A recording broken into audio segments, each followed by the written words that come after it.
Welcome back again. We all held our breath this weekend when you were playing in Mexico. A fantastic win. How did you feel about it? Yeah, thanks, Kathy. It was amazing for me to get in the winner's circle again. It had been 4+ years, and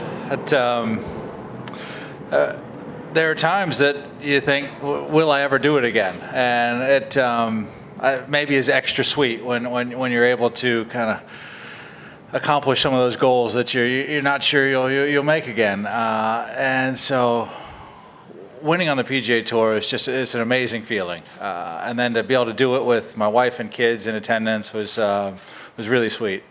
How old are your children now?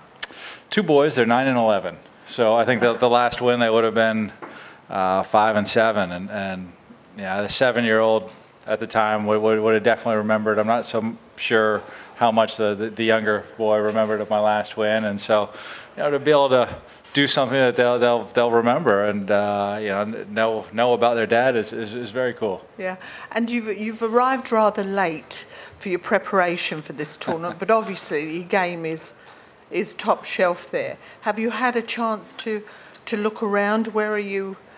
No, Kathy, I have arrived late. I was doing my best to make a Sunday night connection and wasn't able to make it. So just arrived here. I've been here just over a half an hour. I've changed clothes and had a shower.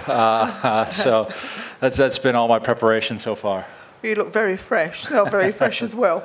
I'll just put out the questions to the floor, please.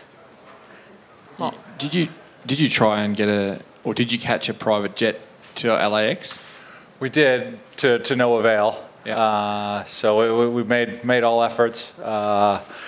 Came close to making the flight, but was not able to make the connecting. How close? Oh, probably an hour.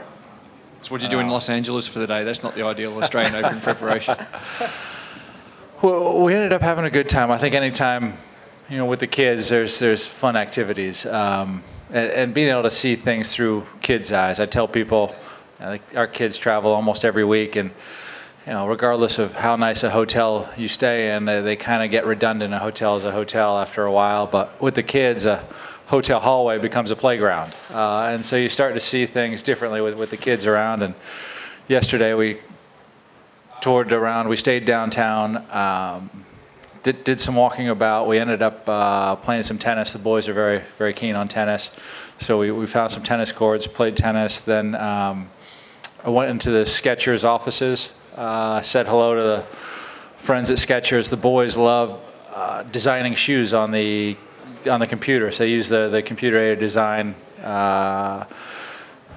computers and think that's really, really cool. So we went and visited the folks at Skechers and had a great visit, and then went back downtown and walked around, and the boys actually did some ice skating before we found some dinner. There was a rink, kind of felt a bit like Central Park or the Plaza in New York, Rockefeller Center, and there's a great rink that they get on ice skates. We watched. I did not dare get on ice skates before coming here. Met up with some friends for dinner, and then went to the airport. So we made quite a full day out of a day in LA. Matt, you had a local caddy on the bag last week in Mexico. I did. Didn't bring him with you? I didn't know. He stayed in Mexico. Happy to have my regular John Wood back. He's a great caddy. I had a great time with David El Toucan last week, but looking forward to reconnecting with John again. Matt, you're the highest ranked player in this field over the weekend. Does that add extra pressure to you? Golf's a tricky game. I think you guys all know that. When you always look to play your best. Certainly there are more expectations, but when you've been around long enough, I think you kind of understand there's good and bad that go with the game. It's hard to be good every week. Certainly the form I'm on, I expect to keep going well, but I also know that, like everybody else, you could wake up tomorrow and go, what just happened? I thought I owned it. I thought I knew what I was doing, and golf's funny that way. Fortunately, I feel like I've developed a swing where I can kind of count on the ball doing certain things. I can count on having a bit of control most days, but I know it's not an everyday thing as well. So I think I understand the ups and downs in the cycle of the game of golf pretty well, and certainly hope to play well, expect to play well, but don't feel any extra pressure to play well. I believe you missed the cut last time you played the Lakes, but it is a placement golf course that should really suit you. And with the weather we're having at the moment, bit of rain, bit of wind, that probably suits you as well. Any reason you remember missing the cut out here last time, or just didn't have it that week? It must have been one of those. All I really remember is I think the backside, a lot more water hazards, just different nines, but really don't remember much more than that. That's 2011's a long time to go back. But excited to go out and see the golf course this afternoon, try to relearn it best I can before tomorrow's opening round. Matt, you were talking about winning and wondering during that period, were you ever going to win again? Now that you have, how does that change your headspace over the next couple of days? I'm certainly on a big high. Winning definitely provides an amazing high. But like I said, I know the ups and downs. I'd love to say that I'm going to continue that form. I plan on it, but I also know it's no guarantee either. I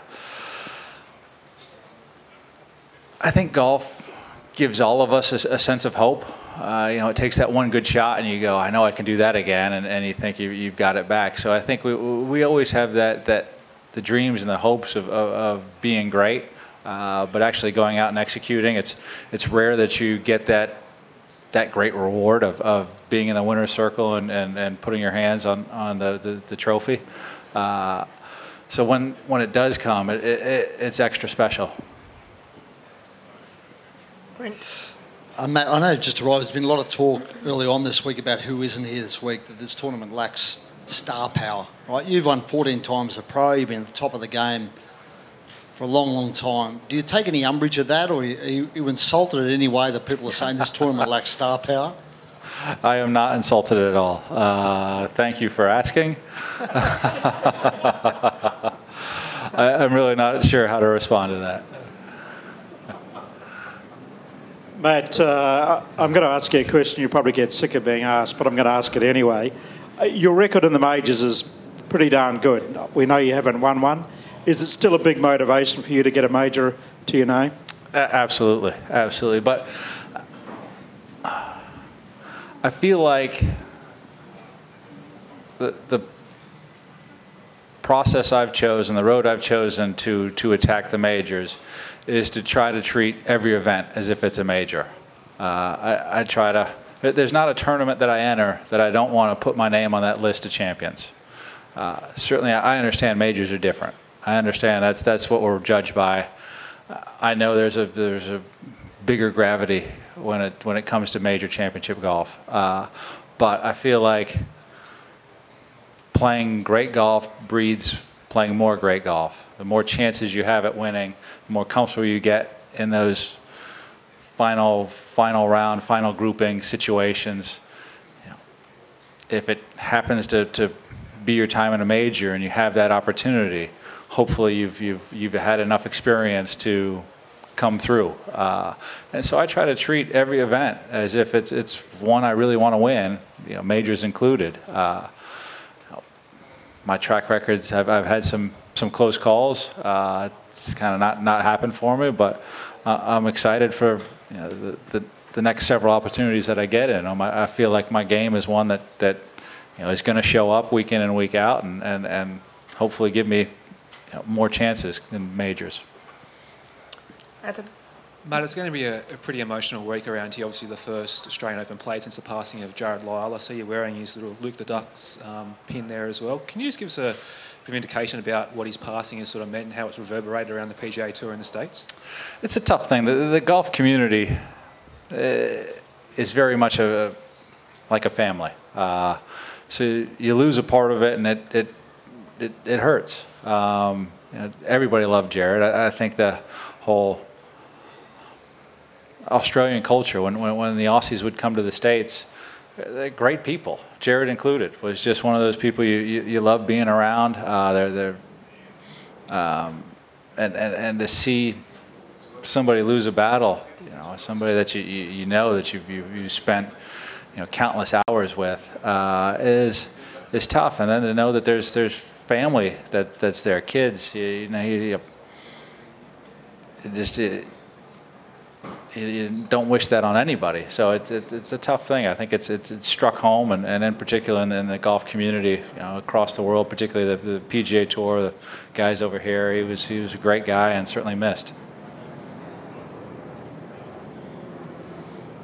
Mark. Have we seen the best Matt Kuchar, or is he still coming? Golf's a unique game, and the growth process. And I feel like the goal setting in golf is tricky.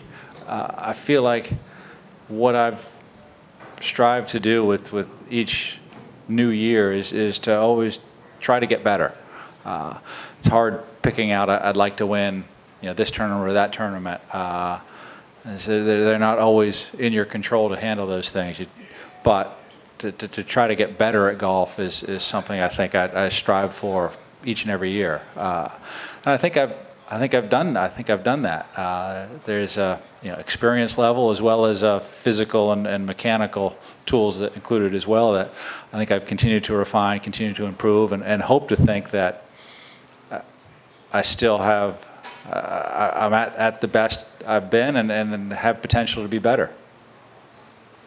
Last question. Cooch, although the prize money pales in comparison to what you normally play for, is something that you look forward to trying to get your name on the trophy alongside names like Jack Nicklaus and Gary Player? Yeah, that certainly helps. Having some history to an event, having guys like that have won this event adds to the allure of coming and playing and trying to put your name on that list of champions. It's hard to say if the list included a bunch of guys none of us had ever heard of, it wouldn't have near the draw. But because it is a national open, because golf's such a big part of kind of sport and people's lives in Australia, you've seen some great names come and play and perform well, and that helps add to the excitement of being down here and trying to add my name to that list. Another question? You did just say final question. I did. I said final questions with an S, but I know you're ready to it. Thank you for coming in. Thank you for joining us, and thank you for making us laugh. And we hope you have a great week. Thank you very much.